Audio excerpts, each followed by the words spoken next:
नमस्कार दोस्तों, स्वागत है आपका हमारे ऑनलाइन चैनल पर। आज की इस वीडियो में हम 12 जुलाई 2026 को आयोजित उत्तराखंड लेक्चरर बायोलॉजी भर्ती परीक्षा के सेकंड पेपर बायोलॉजी के प्रश्न संख्या 61 से 150 तक के सभी प्रश्नों के विस्तृत और सटीक उत्तर लेके आए हैं। अगर आपने यह परीक्षा दी है तो इस वीडियो से आप अपना स्कोर मिलाकर देख सकते हैं और प्रत्येक प्रश्न की सही व्याख्या को समझ सकते हैं। तो बिना समय गवाए आइए शुरू करते हैं Uttarakhand lecturer biology solve paper 61 question number 61। तो मुर्गी के भ्रूण में कोरियो एलेंटॉइक झिल्ली का मुख्य कार्य क्या है? तो ऑप्शन नंबर बी सही हो जाएगा, गैस विनिमय। अतिरिक्त भ्रूण झिल्ली निर्माण के विभिन्न चरणों को काल क्रमानुसार सही क्रम में व्यवस्थित करें। तो सबसे पहले कॉरियन निर्माण, फिर कॉरियो एलेंटॉइक झिल्ली निर्माण, फिर एलेंटॉइस उभार, एमनियन निर्माण। तो ऑप्शन नंबर डी सही हो जाएगा। उसके बाद है सूची 1 को सूची 2 से सुमेलित करिए। तो थायरॉक्सिन जो है एम्फीबियन मेटामॉर्फोसिस, जुवेनाइल जो है लार्वा चरण को बनाए रखता है। एक्सडाइसोन कीटो की मॉल्टिंग और प्रोलैक्टिन जो है एम्फीबियन मेटामॉर्फोसिस का विरोध। तो ऑप्शन नंबर सी सही हो जाएगा। उसके बाद देखिए नीचे दिए गए कथनों में से एक अभिकथन है और दूसरा कारण है। तो अभिकथन जो है तंत्रिका शिखर कोशिकाएं बहु क्षमताकी होती हैं, वे अधिवृक्क मज्जा और परिधि न्यूरॉन्स को उत्पन्न करती है। तो दोनों ही सही है और आर ए की सही व्याख्या करता है। तो ऑप्शन नंबर डी सही हो जाएगा। क्वेश्चन नंबर 65 है, निम्नलिखित में से कौन सा ऑप्टिकल बेसिल उभार की तरह विकसित होता है? तो ऑप्शन नंबर बी डाई एनसीफिलॉन। उभयचरों में प्रोलैक्टिन समांतर कार्य करता है। तो ऑप्शन नंबर बी सही हो जाएगा, कायांतरण को रोकता है। क्वेश्चन नंबर 67, स्तनधारियों में शुक्राणुओं की क्षमता यन में निहित है। एक्रोसोम का निर्माण, ग्लाइकोप्रोटीन और कोट व कोलेस्ट्रॉल का हटना, शुक्राणु जनन की पूर्णता, कार्टिकल ग्रेन्यूल्स की सक्रियता। तो ऑप्शन नंबर बी सही हो जाएगा, ग्लाइकोप्रोटीन, कोट और कोलेस्ट्रॉल का हटना। गैस्ट्रुलेशन के दौरान बनने वाली 3 जनन परतें हैं, एक्टोडर्म, मेसोडर्म, एंडोडर्म। तो ऑप्शन नंबर ए सही हो जाएगा। हाल्यूरोनिक एसिड स्तनधारी अंडे का सीमेंटिंग पदार्थ का रासायनिक चरित्र है। Option number B mucopolysaccharide. सूची 1 को सूची 2 से सुमेलित करना है। इधर फसल है, उधर सगुणिकता है। तो जो गेहूं की रोटी हो जाएगा 6x, राई 2x, अल्फा अल्फा 4x और कॉफ़ी जो हो जाएगा 4x। तो ऑप्शन नंबर डी इसका सही आंसर हो जाएगा। निम्नलिखित में से कौन बौद्धिक संपदा का अधिकार है? ट्रेडमार्क, कॉपीराइट, पेटेंट, औद्योगिक डिजाइन। तो ऑप्शन नंबर सी सही हो जाएगा, चारों सही हैं। एंटीबॉडी की विविधता के पीछे मुख्य कारण है। Option number D B D J पुनर्संयोजन। पहला स्तनधारी क्लोन निम्न में से किससे बनाया गया था? तो ऑप्शन नंबर बी सही हो जाएगा, भेड़ से। क्वेश्चन नंबर 74 है, जैनस ग्रीन एक जीवत अभिरंजन है जो निम्न में से किसके अभिरंजन में काम आता है? तो ऑप्शन नंबर बी सही हो जाएगा, माइटोकॉन्ड्रिया के। अमीबिक हेपेटाइटिस इसके द्वारा होता है। Option number C Entamoeba histolytica के द्वारा।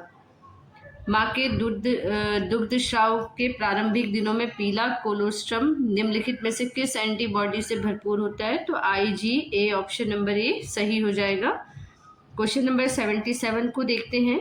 भारत की स्वदेशी कोविड-19 वैक्सीन कोवैक्सीन किसके द्वारा विकसित की गई थी? तो भारत बायोटेक के द्वारा। ऑप्शन नंबर डी सही हो जाएगा। भारतीय उपमहाद्वीप में लेशमैनिया डोनोवैनी का संवाहक है फ्लोबोटम आर्जेटिपस। ऑप्शन नंबर सी सही हो जाएगा। क्वेश्चन नंबर 79, निम्नलिखित में से कौन सा च्यूगम का स्रोत है? तो अकेशिया प्रजाति से प्राप्त गोंद अरबी। ऑप्शन नंबर बी सही हो जाएगा। उसके बाद है यहाँ पे क्वेश्चन नंबर 80 है, सूची 1 को सूची 2 से सुमेलित करना है। तो शहद के जैव रसायन और प्रतिशत। तो शहद के जैव रसायन जो है वो लेब्यूलोज जो है 21.28%, डेक्सट्रोज जो है वो 2.21%, माल्टोज और अन्य शर्करा 8.81% और एंजाइम और वर्णक जो हैं वो 38.90%। तो ऑप्शन नंबर डी सही हो जाएगा इसका। बियर के संदर्भ में निम्नलिखित कथनों में से कौन से सही हैं? लैगर बियर तली के किण्वन द्वारा तैयार की जाने वाली बियर है। एले बियर शेष किण्वन द्वारा तैयार की जाने वाली बियर है। तो दोनों ही सही ऑप्शन है, ऑप्शन नंबर सी सही हो जाएगा। इनमें से कौन सा सॉफ्टवुड नहीं है? देवदार, पाइन और रेडवुड, लाल लकड़ी तीनों ही सॉफ्टवुड हैं, तो जो है वो सॉफ्टवुड नहीं है। निम्नलिखित में से कौन किण्वन का उत्पादन है? लैक्टेट, एथेनॉल, ऑक्सीजन और नाइट्रोजन। तो ऑप्शन नंबर ए सही हो जाएगा, 1 और 2, लैक्टेट और एथेनॉल। निम्न में से कौन पाइरूवेट की किण्वन प्रक्रिया में रिड्यूसिंग एजेंट है? NaDH, oxygen, carbon dioxide, nitrogen. तो ऑप्शन नंबर ए सही हो जाएगा, NaDH। पाइरुविक अम्ल की किण्वन प्रक्रिया में इलेक्ट्रॉन ग्राही होता है। Option number C, NaD positive, धन आयन, मतलब NaD धन आयन। फसल सुधार में मेरिस्मेटिक कल्चर के अनुप्रयोग को ध्यान में रखते हुए यह मदद करता है। क्लोनल प्रोपोगेशन, जर्म प्लाज्म संरक्षण। तो दोनों ही सही हैं, 1 और 2 दोनों ही सही हैं। पादप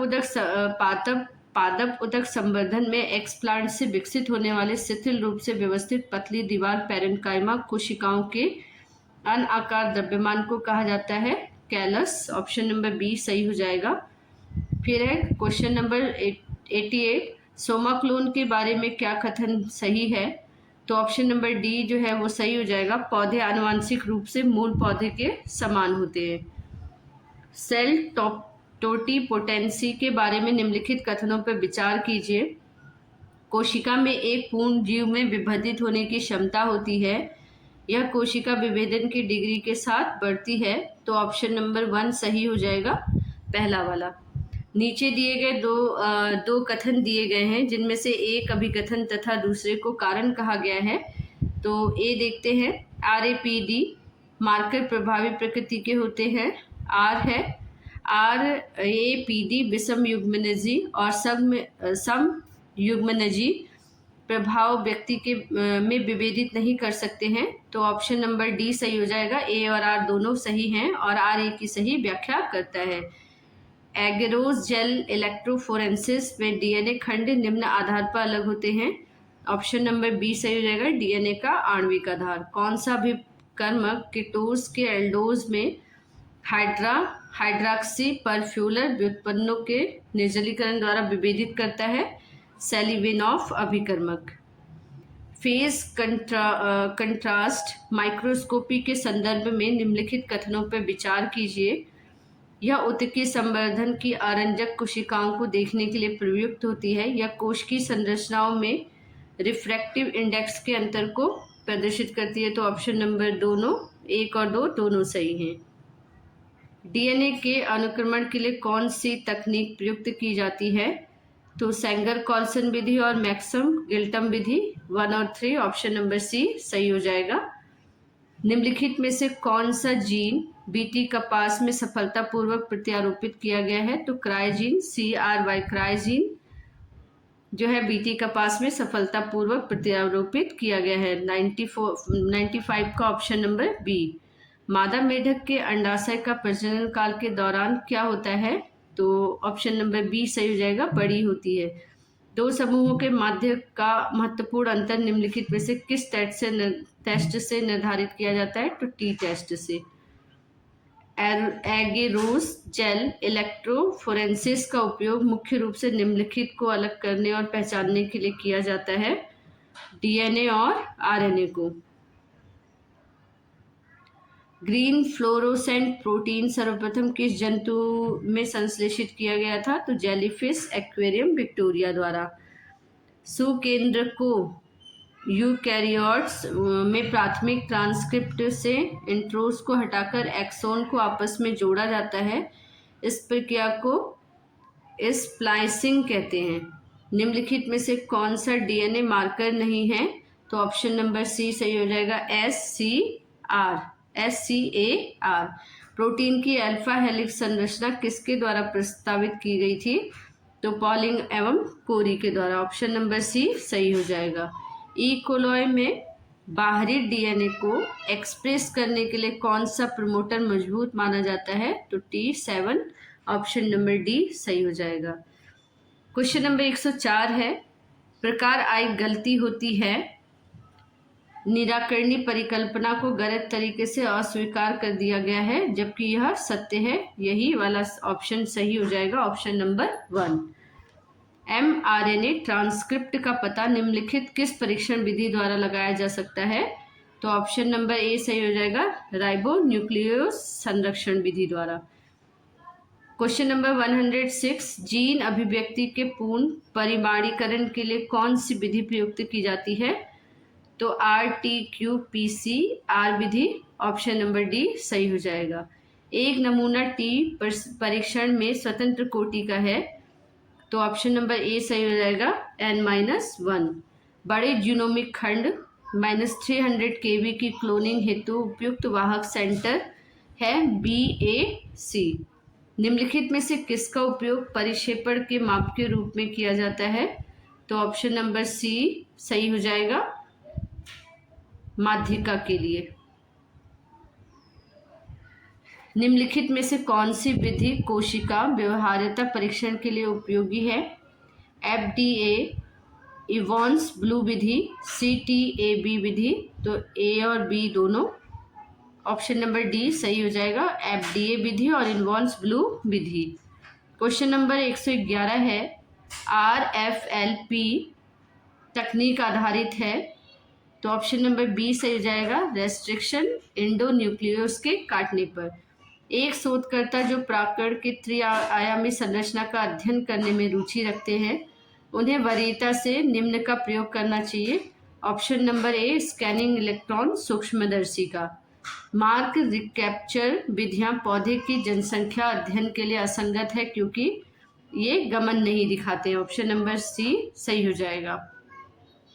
निम्नलिखित तकनीकी में किसका प्रयोग प्यूरिफाइड प्रोटीन जिनका एन टर्मिनस मुक्त हो उनके एन टर्मिनल अमीनो एसिड क्रम की पहचान करने के लिए किया जाता है? तो एडमांड डिग्रेडेशन।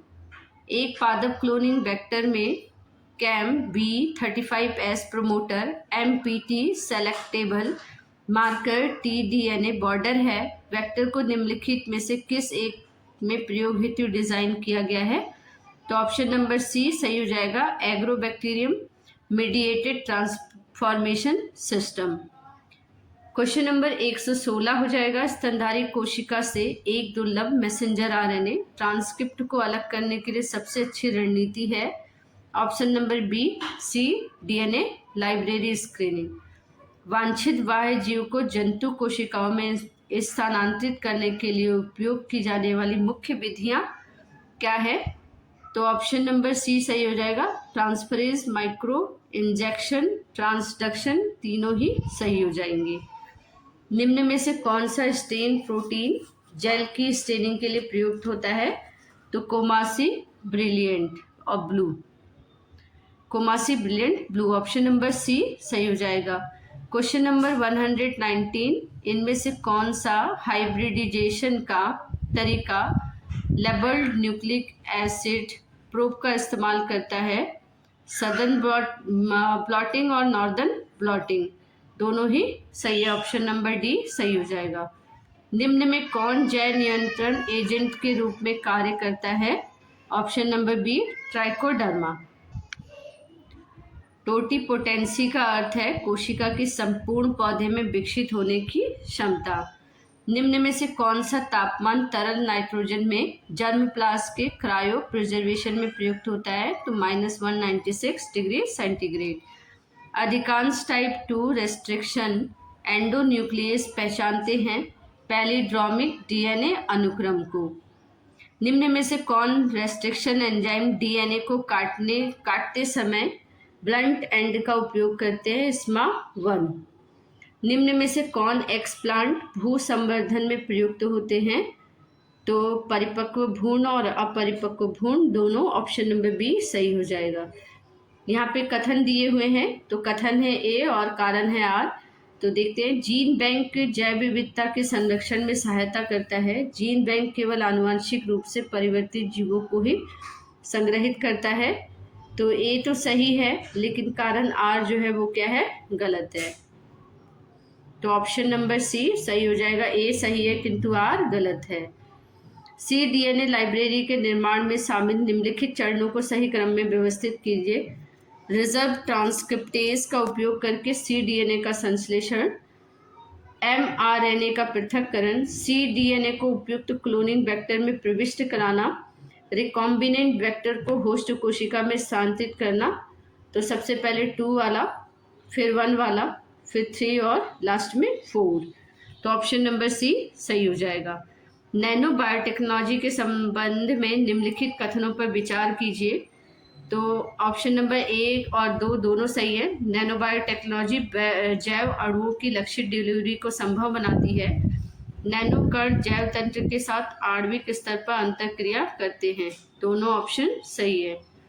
जीवाणु के प्रजनन के बारे में निम्नलिखित कथनों पर विचार कीजिए। तो केवल एक ही सही है। जीवाणु मुख्य रूप से बाइनरी फिजन द्वारा अलैंगिक प्रजनन करते हैं। ऑप्शन नंबर 1 सही है।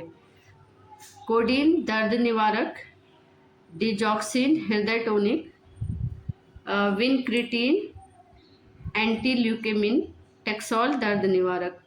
तो ये ऑप्शन नंबर टेक्सोल जो है अंडाशय व स्तन कैंसर। तो ऑप्शन नंबर बी सही हो जाएगा।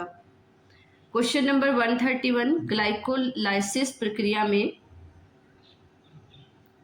ऑप्शन नंबर 2 ग्लूकोज पायरुविक अम्ल में परिवर्तित हो जाता है। यही सही है, बाकी सारे रॉन्ग हैं। क्वेश्चन नंबर 132, निम्नलिखित में से कौन सा से कोशिकांग ग्लाइकोजन को संग्रहित करता है या करते हैं। तो ऑप्शन नंबर डी 3 वाला, यकृत और मांसपेशियां दोनों सही हो जाएंगे।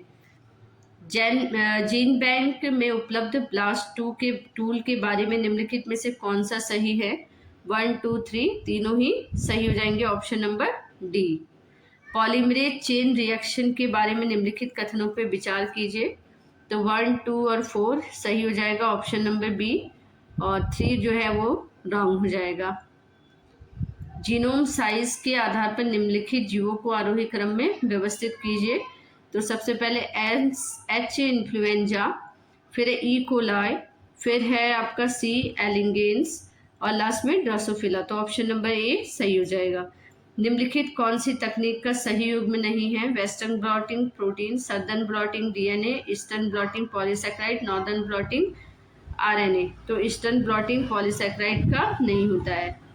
आंशिक रूप से सफल रहे पहले जीन थेरेपी परीक्षण का उपयोग निम्नलिखित स्थिति के उपचार में किया गया था। एडिनोसिन डीएमिनेज डेफिशिएंसी के रूप में। ऑप्शन नंबर सी सही हो जाएगा। निम्नलिखित में से कौन नाइट्रीफाइंग जीवाणु है। तो नाइट्रोमोनास और नाइट्रोबैक्टर 1 और 4। ऑप्शन नंबर सी सही हो जाएगा। उसके बाद है ग्रीन फ्लोरेसेंट प्रोटीन के बारे में निम्नलिखित कथनों पर विचार कीजिए। तो ऑप्शन नंबर 1 केवल सही है। इसका उपयोग जीवित कोशिकाओं में जीन अभिव्यक्ति और प्रोटीन के स्थान निर्धारण को देखने के लिए किया जाता है। क्वेश्चन नंबर 140 को देखते हैं। निम्नलिखित में से कौन से 2 वैज्ञानिक रिवर्स ट्रांसक्रिप्टेज की खोज की है। तो हार्वर्ड टेमिन और डेविड बाल्टीमोर ने। तो ऑप्शन नंबर ए सही हो जाएगा। यहाँ अभिकथन है और यहाँ पे उसका कारण है। डाइमेथाइल सल्फोसाइड का उपयोग कोशिकाओं ऊतकों की फ्रीजिंग के दौरान क्रायो प्रोटेक्टेंट के रूप में किया जाता है। डाइमेथाइल सल्फोक्साइड DSSO कोशिकाओं में तेजी से प्रवेश करता है तथा जीवित कोशिकाओं को फ्रीजिंग से होने वाली क्षति से बचाता है। ऑप्शन नंबर डी सही हो जाएगा। दोनों सही है और आर ए की सही व्याख्या करता है। PCR को रुचि के जीन को एम्पलीफाई करने के लिए निम्न अवयव की जरूरत होती है। 1, 2, 3 तीनों ही सही है।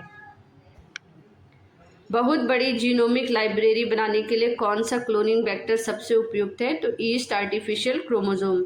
साइटोकाइनिन की तुलना में ऑक्सिन का उच्च अनुपात बढ़ता है जड़ का निर्माण, जाइगोट का विकास अंडकोशिका से। युग्म जनन के संदर्भ में निम्नलिखित में से कौन सा कथन सही है? तो इसमें जनन कोशिकाओं में गुणसूत्र प्लॉइडी डिप्लॉइड और से हैप्लॉइड में बदल जाता है। जनन कोशिकाओं में ये हैप्लॉइड गुणसूत्र संख्या अर्धसूत्रीय विभाजन के माध्यम से प्राप्त होती है, तो दोनों ही सही है। ऑप्शन नंबर सी सही हो जाएगा। द्विनिषेचन विशेषता है आवर्तबीजी एंजियोस्पर्म की। जब एक पुष्प का परागकण उसी पौधे के दूसरे पुष्प के वर्तिकाग्र पर स्थानांतरित हो जाता है तो उसे कहते हैं हम जिटेनोगैमी। क्वेश्चन नंबर 149 का हो जाएगा। 7 कोश की 8 केंद्र की भ्रूणकोश निम्नलिखित में से किस प्रकार का है? पॉलीगोनम प्रकार का। ऑप्शन नंबर सी सही हो जाएगा। निम्न में से कौन निषेचन के बाद की घटना है? तो भ्रूण विकास और एंडोस्पर्मम का विकास दोनों ही निषेचन के बाद की घटना है। तो आज हम 60 से लेके 150 क्वेश्चनों की सटीक आंसर की सीरीज़ को हमने कंप्लीट किया। और अगर आपको वीडियो उपयोगी लगी हो तो इसे अपने दोस्तों के साथ शेयर करें, चैनल को सब्सक्राइब करें और ऐसी ही परीक्षा संबंधी सटीक सामग्री के लिए हमसे जुड़े। आज के लिए इतना ही। धन्यवाद।